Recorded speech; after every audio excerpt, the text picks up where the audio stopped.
We follow the bloodline to Chicago, Illinois, the Pritzker family, heir to the Hyatt dynasty, where each Pritzker is worth more than $1 billion each. And they are not just influential financially and politically, but most of all, religiously too. You start moving through the levels and you realize, hey, wait a minute, this isn't what I signed up for. Because then you start learning the ghastly truth of Satanism. And then when you get in, you want more, you have to give more. You have to give up everything about what makes you human. And nobody gets away with it just because you're the president of the United States who goes to the Chicago ones where Petty Pritzker is in charge. Just because you're the president doesn't mean you get out. It means you have to give more. Because you've got the highest rank in the land. More abominable things are expected of you. One of the biggest things you give up is any kind of humanity.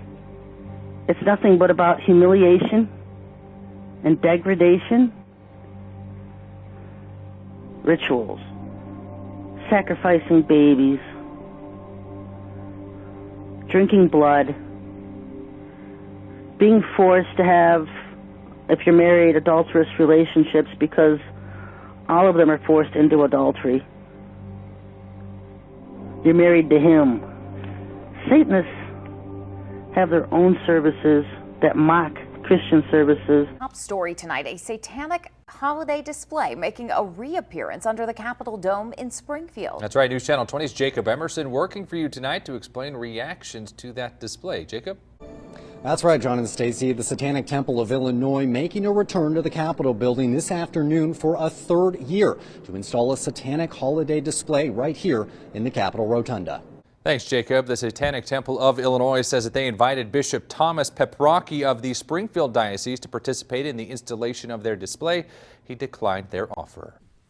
Satanists have their own services that mock Christian services.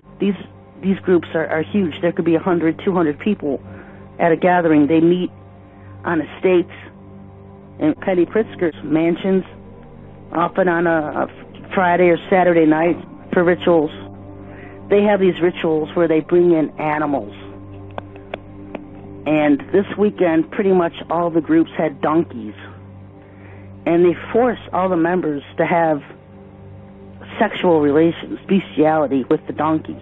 Your own private jets and yachts and islands. And the good life. They're treated very well. And then they join. They don't tell them the small writing. You start learning the ghastly truth. Because in all these rituals, a big part of them orgies that take place. They all take their clothes off. They're all doing drugs. It's part of their requirements. When you serve Satan, you have to sacrifice. You have to cause death and suffering. With members of the Illinois Legislative Black Caucus standing behind him, Governor Pritzker signs into law a sweeping criminal justice reform bill and ending cash bail. But some critics say the bill is essentially a get-out-of-jail-free card for criminals. Dane Placco has the story. All Illinoisans will live in a safer and more just state with this law on the books. Governor Pritzker signed the 700-page bill into law despite fierce opposition from Republicans and police. Make no mistake, there is a lot of righteous anger and grief boiling here and across the country. And that isn't just about George Floyd, although that was the catalyst for this expression. And when you cause death and suffering, it's accredited to you, and that's more power that you get. He wants everybody's support. So yeah, he'll do his rituals in Chicago and ask for everybody's support. When you join into Satan's kingdom and you join the high levels of the Brotherhood, it's expected of you to be as vile as possible. If you can't be vile, you're not going to get anything. You stop going to the meetings and you stop going to rituals, you start slowly losing everything that you had built up. You have to give to get in Satan's kingdom.